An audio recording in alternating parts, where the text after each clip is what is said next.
अब समझो electrochemical series. देखो इलेक्ट्रोकेमिकल सीरीज में पहले मेटल का आयन, यहां लिखेंगे हम मेटल को और यहां लिखेंगे इसकी ई नॉट की वैल्यू।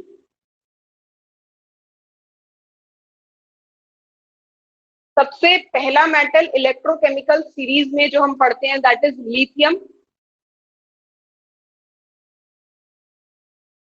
Li। लिथियम पर होता है प्लस चार्ज।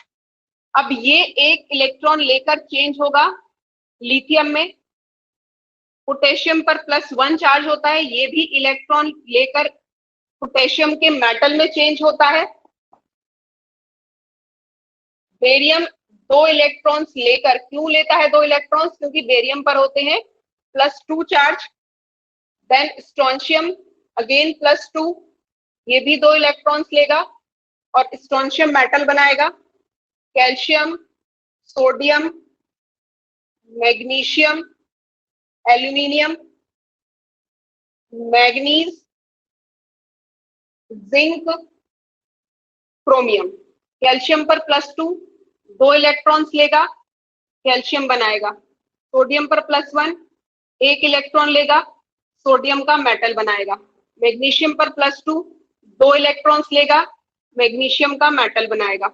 एल्यूमिनियम पर होता है +3, ये 3 इलेक्ट्रॉन्स लेगा और एल्यूमिनियम बनाएगा। Mn+2, again 2 electrons change to Mn metal. Zn पर +2 चार्ज, 2 इलेक्ट्रॉन्स लेकर Zn पे चेंज। क्रोमियम पर कितना चार्ज होता है? क्रोमियम पर कितना चार्ज होता है? 3। इस पर होता है 3, ये चेंज होगा क्रोमियम पर। Fe आयरन पर +2, +3 दोनों होते हैं, पर इसकी स्टेबल स्टेज मानी जाती है +2 की। 2 इलेक्ट्रॉन्स लेगा, आयरन में चेंज होगा। फिर आते हैं cadmium, cobalt, nickel, Sn, Pb और H। अभी सिर्फ Pb तक देखना, क्योंकि यहां आ जाएगा अपना हाइड्रोजन, और हाइड्रोजन का ई नॉट का वैल्यू होता है 0। कैडमियम पर होगा +2, 2 इलेक्ट्रॉन्स लेगा। कोबाल्ट पर भी +2, निकेल पर +2, Sn पर +2 और Pb पर +2। इन सबके चार्ज को याद कर लेना, क्योंकि वाइवा में एग्जामिनर इन चार्ज को पूछ लेता है। कर लिए याद। मैम ये सीरीज ट्रिक से याद होगी? अगर ट्रिक से क्या? हाँ, ट्रिक से भी याद हो जाती है, ट्रिक से भी याद हो जाती है, पर ट्रिक पर ना ही जाओ तो अच्छा है। अब इनकी ई नॉट की वैल्यूज को देख लो।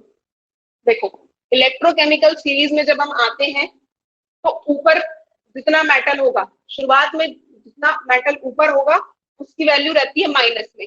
लिथियम की होती है -3.04, पोटेशियम की -2.92, -2.90 रहती है बेरियम की, 2.89, कैल्शियम, सोडियम। कैल्शियम की वैल्यू रहती है -2.87। अब इनमें सारी वैल्यूज याद नहीं होती है, करने की जरूरत भी नहीं है, कुछ कुछ इंपॉर्टेंट है वो मैं बता दूंगी, उन्हीं को लर्न कर लेना, क्योंकि कभी कभी एग्जाम में वैल्यूज नहीं रही होंगी, क्वेश्चन आएगा, हो सकता है वैल्यूज ना आए, तो कुछ कुछ वैल्यूज याद कर लेना।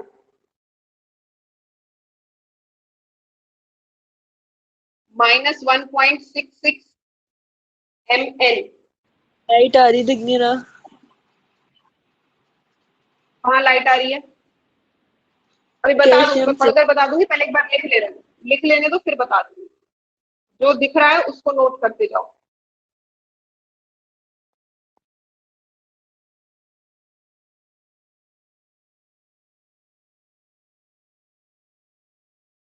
(0.74), 0.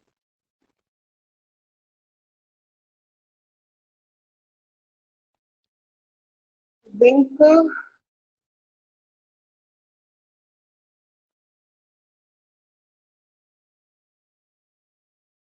ध्यान रखना ऊपर नीचे मत कर देना वैल्यूज को, इसलिए मैंने एरो लगा दिए लंबे लंबे।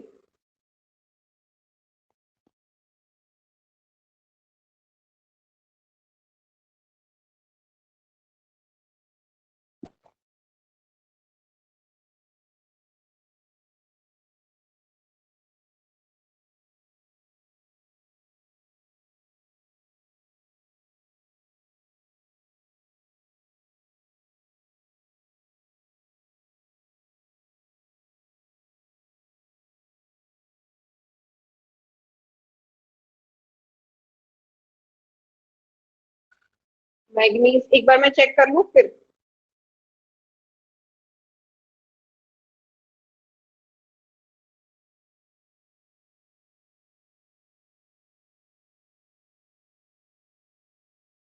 कुछ एक गड़बड़ हो रहा है, एक मिनट।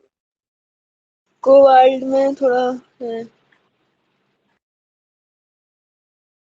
कोबाल्ट में, हाँ ये कोबाल्ट वाला रह गया। ठीक है ठीक है ठीक है, कोबाल्ट वाला रह गया है।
ये है इनकी ई नॉट की वैल्यू।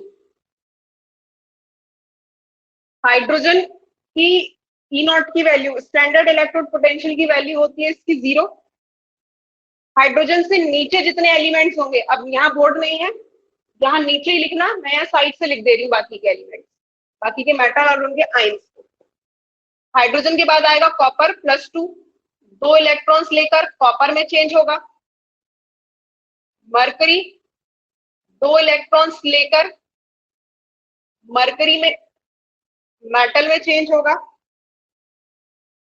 सिल्वर 2 इलेक्ट्रॉन्स लेकर सिल्वर मेटल में चेंज होगा।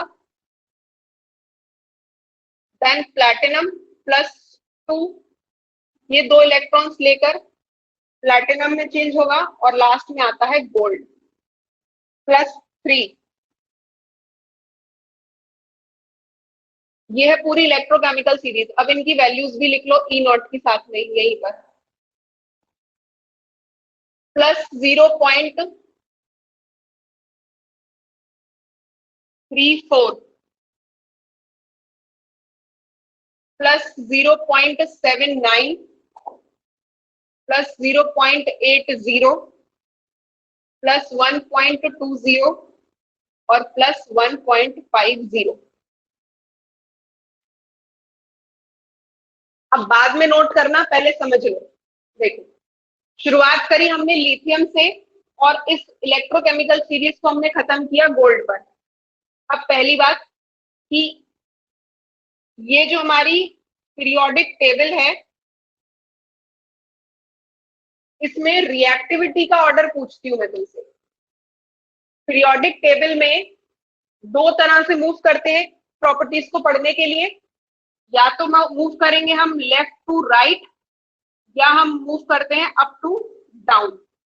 यही 2 मेथड रहते हैं कि लेफ्ट से राइट जाने पर रिएक्टिविटी का ऑर्डर क्या रहता है, या अप टू डाउन जाने पर रिएक्टिविटी का ऑर्डर क्या होता है। तो अब मुझे बताओ कि जब हम इसमें पीरियोडिक टेबल में लेफ्ट टू राइट मूव करते हैं तो केमिकल इन एलिमेंट्स की जो रिएक्टिविटी होती है वो बढ़ती है या कम होती है। किसी भी पीरियोडिक टेबल, हम पीरियोडिक टेबल में जब लेफ्ट टू राइट मूव करते हैं तो मैटर इन एलिमेंट्स की बढ़ती है। बोलो। बढ़ती है। बढ़ती है। अच्छा, मतलब पीरियोडिक टेबल ढंग से नहीं पढ़ी है। ये समझो पहले, ये एस ब्लॉक है, ये हमारा पी ब्लॉक है, ये डी है और ये एफ ब्लॉक है। एस ब्लॉक को हमने 2 सब ग्रुप्स में डिवाइड किया हुआ है, ग्रुप 1 और ग्रुप 2। ग्रुप 1 को बोला जाता है एल्काइल मेटल्स और ग्रुप 2 को बोला जाता है एल्कलाइन अर्थ मेटल्स। क्षार धातु और क्षारीय मृदा धातु, यही बोलते हो, क्षार धातु और क्षारीय मृदा धातु। यहाँ पर लिथियम, सोडियम, पोटेशियम, ये सारे एलिमेंट्स आते हैं ग्रुप 1 में। और पी ब्लॉक, ये जो पी ब्लॉक है इसका लास्ट का ग्रुप रहता है 18th ग्रुप, जिसमें हम पढ़ते हैं नोबल गैसेस को, अक्रिय धातुओं को। अक्रिय धातुओं की या नोबल गैसेस की प्रॉपर्टी क्या होती है? अक्रिय धातु या नोबल गैसेस की प्रॉपर्टी क्या होती है? नोबल गैसेस या अक्रिय धातु वो एलिमेंट्स हैं जो किसी भी केमिकल रिएक्शन में पार्टिसिपेट नहीं करते हैं। एक्सेप्शंस हैं, जिनॉन के साथ जिनॉन कुछ कंपाउंड्स बना लेता है, लेकिन most of the noble gases किसी भी केमिकल रिएक्शन में पार्टिसिपेट नहीं करती हैं। अब ऐसा क्यों होता है कि नोबल गैसेस किसी भी केमिकल रिएक्शन में पार्ट नहीं लेती? क्योंकि इनके आउटर मोस्ट शेल में, ये प्रोटॉन, इसके चारों तरफ शेल्स होते हैं जिनमें 2 इलेक्ट्रॉन बराबर होते हैं ना, इलेक्ट्रॉन पूरे होते हैं इनके पास। हाँ, क्योंकि इनके आउटर मोस्ट शेल में कंप्लीट इलेक्ट्रॉन्स होते हैं। हीलियम के केस अगर हम देखें, सबसे पहली नोबल गैस, तो उसके आउटर मोस्ट शेल में 2 इलेक्ट्रॉन्स रहेंगे। इसके अलावा जितनी भी नोबल गैसेस बचेंगी उन सभी के आउटर मोस्ट शेल में 8 इलेक्ट्रॉन्स या 8 इलेक्ट्रॉन्स मिलते हैं।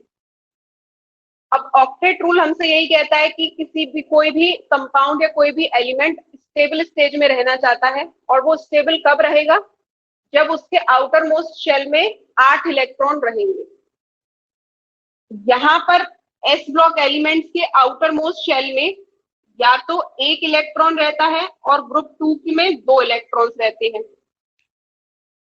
ग्रुप 1 के एलिमेंट्स के चार्ज कितना होता है? +1, मतलब वो 1 इलेक्ट्रॉन दे देता है। ग्रुप 2 के एलिमेंट्स पे कितना चार्ज होता है? +2, क्योंकि ये 2 इलेक्ट्रॉन दे देता है। अब इतनी कहानी सुनने के बाद क्या समझ में आया? लेफ्ट टू राइट जाने पर रिएक्टिविटी बढ़ेगी या घटेगी? घटेगी। बिल्कुल। लेफ्ट टू राइट जाने पर पीरियोडिक टेबल में एलिमेंट्स की रिएक्टिविटी का ऑर्डर कम होता है। हमारे पास सबसे पहला मेटल लिथियम है। लिथियम पीरियोडिक टेबल के किस ग्रुप में आता है? एस, किस ब्लॉक में आता है? ग्रुप छोड़ो, ब्लॉक बताओ पहले मुझे। किस ब्लॉक में आता है? एस में, पी में, डी में या एफ में? एस। एस। एस ब्लॉक में आता है।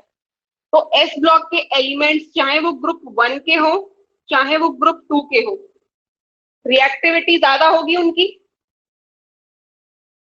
तो लिथियम सबसे ज्यादा रिएक्टिव मेटल कहलाएगा। ये लिथियम सबसे ज्यादा रिएक्टिव मेटल कहलाएगा। तो इलेक्ट्रोकेमिकल सीरीज में, अब सुनना, इलेक्ट्रोकेमिकल सीरीज में ऊपर से नीचे की तरफ जब आया जाता है, लिथियम से गोल्ड तक आएंगे, तो इनकी रिएक्टिविटी का ऑर्डर,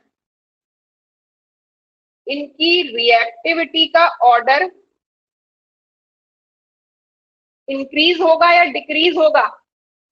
रिएक्टिविटी का ऑर्डर डिक्रीज होगा या इंक्रीज होगा? डिक्रीज होगा ना? डिक्रीज होगा। पहली चीज हमें याद रखनी है कि इलेक्ट्रोकेमिकल सीरीज में जब हम अप टू डाउन मूव करते हैं तो इनकी रिएक्टिविटी का ऑर्डर डिक्रीज होता है। पहला क्वेश्चन यहीं से आएगा। मेटल्स दे दिए जाएंगे, मेटल्स ना देकर इनकी ई नॉट की वैल्यू दे दी जाएगी और पूछेगा कि रिएक्टिविटी किस मेटल की ज्यादा होगी और किस मेटल की रिएक्टिविटी कम होगी। इतना क्लियर हुआ? रिएक्टिविटी का ऑर्डर समझ में आ गया?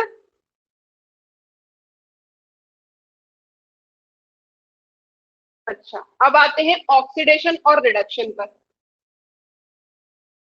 ऑक्सीकरण और अपचयन, रिडक्शन मतलब अपचयन, ऑक्सीडेशन मतलब ऑक्सीकरण।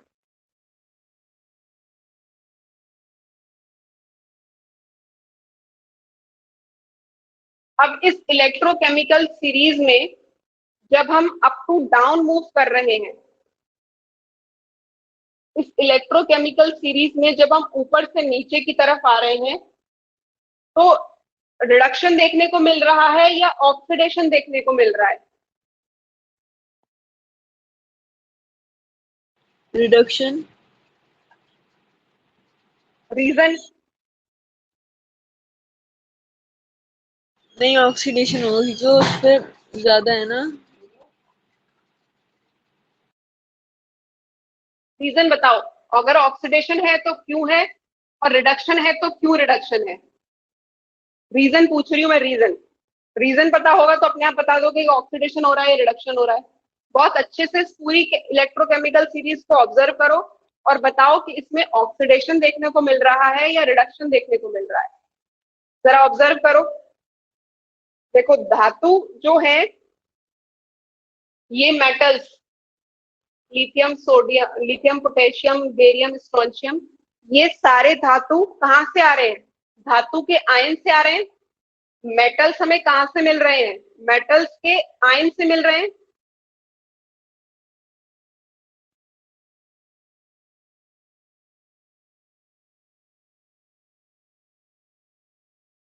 शुरुआत में, यहां देखो, शुरुआत में एक इलेक्ट्रॉन निकाला इसने, लिथियम मेटल ने। एक उल्टा समझो इसको, इसको यहां से देखो आप, मेटल से मेटल आयन पर जाओ। लिथियम ने एक इलेक्ट्रॉन निकालकर मेटल आयन बनाया। पोटेशियम ने एक इलेक्ट्रॉन निकालकर पोटेशियम आयन बनाया। बेरियम ने 2 इलेक्ट्रॉन्स निकालकर बेरियम का आयन बनाया। तो यहां इसकी ऑक्सीडेशन स्टेट 0 रहेगी। 0 से +2 हो रहा है। बेरियम के लिए अगर हम देखें तो यहाँ पर ऑक्सीडेशन नंबर 0 से +2 हो रहा है, उल्टा देखने पर। अब इसे सीधा ऑब्जर्व करो, बेरियम से बेरियम आयन से बेरियम पर आओ, +2 से 0 हो रही है, +1 से ऑक्सीडेशन नंबर 0 हो रहा है। ऑक्सीडेशन नंबर कम हो रहा है इनका या ज्यादा हो रहा है? मेटल से मेटल आयन बनने पर ऑक्सीडेशन नंबर बढ़ रहा है या घट रहा है? मैम कम हो रहा है ना। कम हो रहा है। तो वो ऑक्सीडेशन कहलाएगा या रिडक्शन कहलाएगा? रिडक्शन। रिडक्शन कहलाएगा। तो हम कह सकते हैं कि इलेक्ट्रोकेमिकल सीरीज में जब हम ऊपर से नीचे की तरफ मूव करते हैं, अप टू डाउन मूव करते हैं, तो रिएक्टिविटी डिक्रीज होती है और रिड्यूसिंग या रिडक्शन हमारा इंक्रीज होता है। या रिडक्शन ना लिखकर रिड्यूसिंग एजेंट लिखो।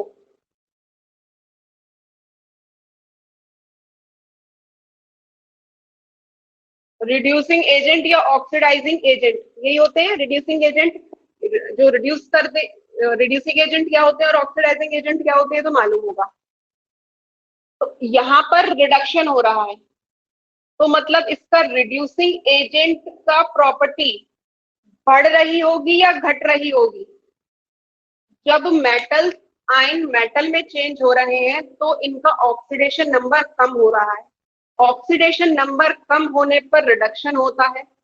जब ये रिडक्शन हो रहा है तो इनका रिड्यूसिंग पावर कम होगी या ज्यादा होगी? बहुत आराम से समझा रही हूँ, दोबारा सुनना। जब मेटल आयन मेटल में चेंज होता है तो इसका ऑक्सीडेशन इसकी रिडक्शन प्रॉपर्टी बढ़ती है, क्योंकि ऑक्सीडेशन नंबर कम हो रहा है तो रिडक्शन कहलाएगा। जब हम यहाँ देख रहे हैं कि metal metal metal ion metal में चेंज हो रहा है तो यहाँ रिडक्शन हो रहा है, तो उसकी रिड्यूसिंग पावर बढ़ेगी या घटेगी? इसकी रिड्यूसिंग पावर घटेगी, बढ़ेगी?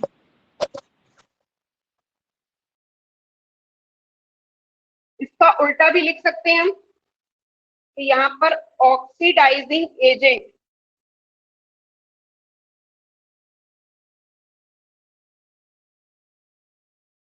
इसका उल्टा भी बोला जा सकता है, क्वेश्चन इसका उल्टा भी आ सकता है, रिड्यूसिंग की जगह ऑक्सीडाइजिंग आ जाए। तो ऑक्सीडाइजिंग में अगर रिड्यूसिंग बढ़ रहा है तो ऑक्सीडाइजिंग क्या होगा, डिक्रीज होगा। और ये सभी कब हो रहे हैं, जब हम ऊपर से नीचे की तरफ मूव कर रहे हैं, लिथियम से गोल्ड तक आ रहे हैं। क्या क्लियर हुआ अब ये इतना सारा कुछ? 3 चीजें याद रखना, रिड्यूसिंग एजेंट या रिड्यूसिंग पावर, ऑक्सीडाइजिंग एजेंट या ऑक्सीडाइजिंग पावर, और रिएक्टिविटी और ऑक्सीडाइजिंग पावर डिक्रीज होती है, रिड्यूसिंग पावर या रिड्यूसिंग एजेंट इसके इंक्रीज होते हैं। 3 चीजें याद रखना इलेक्ट्रोकेमिकल सीरीज में, रिएक्टिविटी, ऑक्सीडाइजिंग एजेंट और रिड्यूसिंग एजेंट। क्लियर हुआ? अब कुछ क्वेश्चंस कर ले, आ जाते हैं हम कुछ क्वेश्चंस पर। सबसे पहला क्वेश्चन, क्वेश्चन नंबर 1, इसको हटा दूं ऑक्सीडाइजिंग और रिड्यूसिंग को। इलेक्ट्रोकेमिकल सीरीज तुम्हारे सामने बोर्ड पर लिखी हुई है। अब मेरा क्वेश्चन है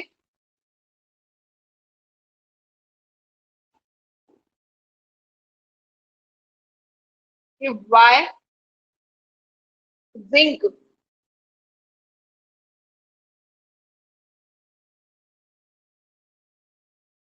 zinc displaced copper from copper sulfate solution। जब हमने डैनियल सेल पढ़ा था तो हमने देखा था कि एक बीकर में हमने जिंक सल्फेट लिया है और एक बीकर में हमने कॉपर सल्फेट लिया है। इन दोनों को हमने सॉल्ट ब्रिज के साथ कनेक्ट किया हुआ था। सॉल्ट ब्रिज के साथ कनेक्ट करके हमने जिंक सल्फेट और कॉपर सल्फेट की कंसंट्रेशन मेंटेन, वो सारा पड़ा हुआ है डैनियल सेल। अब क्वेश्चन ये है कि क्यों जिंक, ये Zn, डैनियल सेल का प्रोसेस जब होता है तो ये Zn+2 में चेंज हो जाता है। ये जो जिंक है Zn, ये क्यों कॉपर सल्फेट के सोल्यूशन में से कॉपर को अलग कर देता है। यहाँ जो इलेक्ट्रोड लगा हुआ था, यहाँ पर कॉपर क्यों जम रहा था, यहाँ पर कॉपर की परत क्यों जम रही थी, वाई? इस इलेक्ट्रोकेमिकल सीरीज में है उसका आंसर, बताओ जरा। देखो, इलेक्ट्रोकेमिकल सीरीज में जिंक यहाँ है और अगर कॉपर को देखें तो कॉपर है ये। तो इलेक्ट्रोकेमिकल सीरीज में जिंक पहले आ रहा है या कॉपर पहले आ रहा है? जिंक पहले आ रहा है, मतलब जिंक की रिएक्टिविटी, जिंक की क्रियाशीलता कॉपर से ज्यादा होगी। जिंक की क्रियाशीलता कॉपर से ज्यादा होगी, रिएक्टिविटी ज्यादा होगी। तो इसके आंसर में हम लिख सकते हैं because zinc is more reactive than copper, because zinc is more reactive than copper. अगर इसके साथ तुम इसका E0 का वैल्यू लिख पाओ, अगर E0 का वैल्यू लिख पाओ तो बहुत अच्छी बात है, नहीं लिख पा रहे हो कोई बात नहीं। Because zinc is more reactive than copper, so that zinc can displace copper from copper sulfate solution। क्योंकि जिंक की रिएक्टिविटी कॉपर से ज्यादा है, इसीलिए कॉपर सल्फेट के सोल्यूशन में से कॉपर को अलग कर देता है। समझ में आ गया? कोई परेशानी नहीं। नेक्स्ट क्वेश्चन देखो,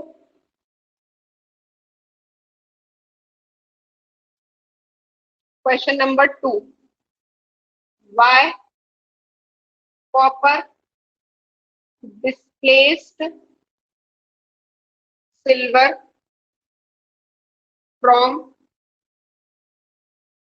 silver nitrate solution।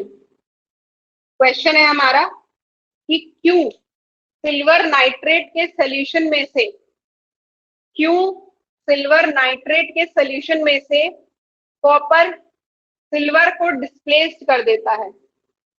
हमारे पास दो सॉल्यूशन है, एक है कॉपर सल्फेट का और एक है सिल्वर नाइट्रेट का। अब सपोज करना लेट, तो कॉपर क्यों सिल्वर नाइट्रेट के सॉल्यूशन में से सिल्वर को अलग कर देता है? देखो, इलेक्ट्रोकेमिकल सीरीज में कॉपर की पोजीशन यहां पर है और सिल्वर कॉपर के बाद है। सिल्वर कॉपर के बाद आया हुआ है, मतलब कॉपर और सिल्वर को कंपेयर किया जाए तो कॉपर की रिएक्टिविटी सिल्वर से ज्यादा होगी।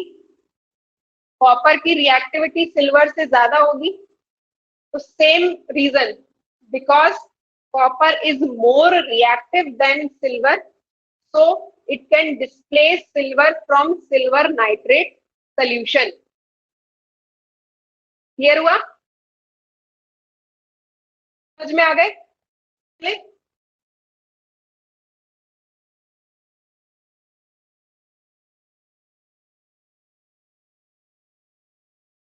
बोलो जल्दी। हाँ।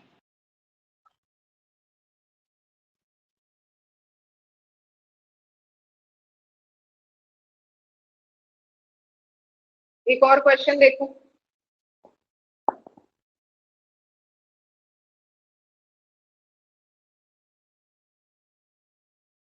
Y question number 3। Question number 3,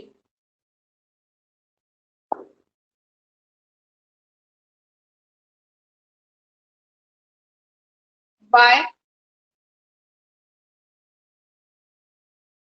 iron displaced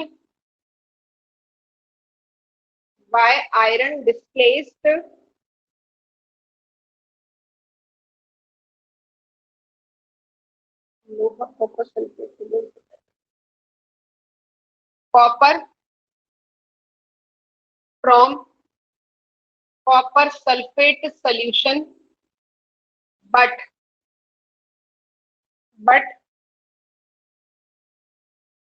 silver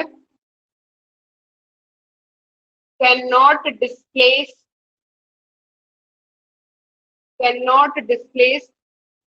copper from copper sulfate solution।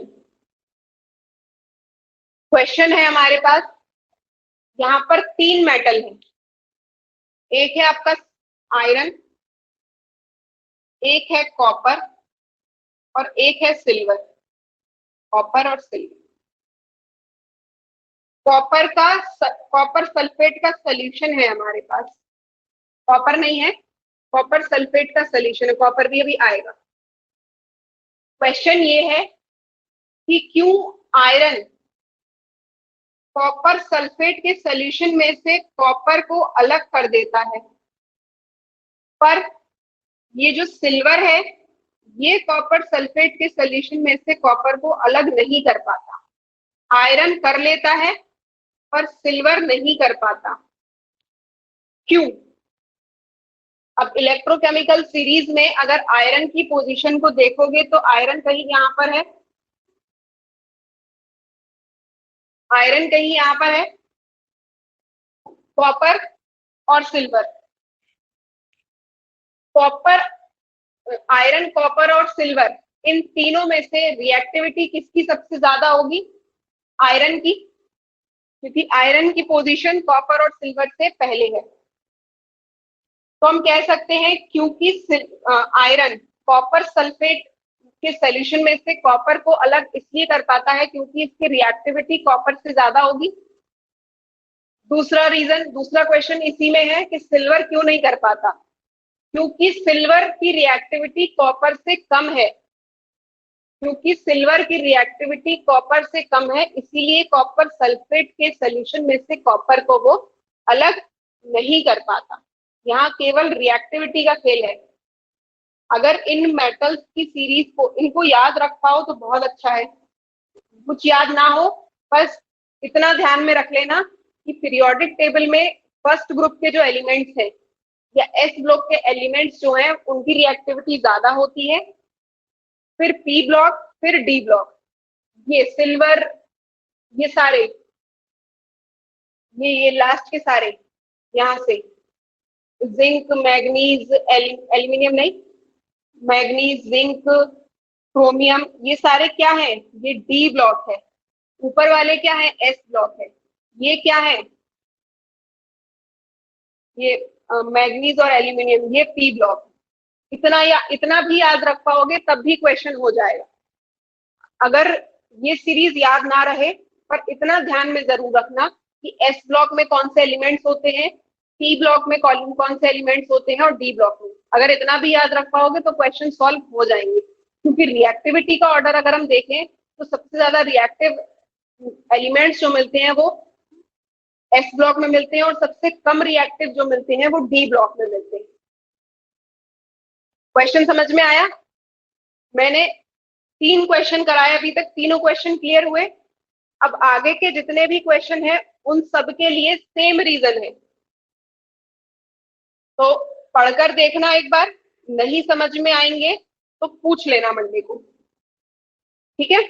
अगर अभी भी क्वेश्चन ना क्लियर हो तो पूछ लेना, सबके लिए सेम रीजन लगा हुआ है।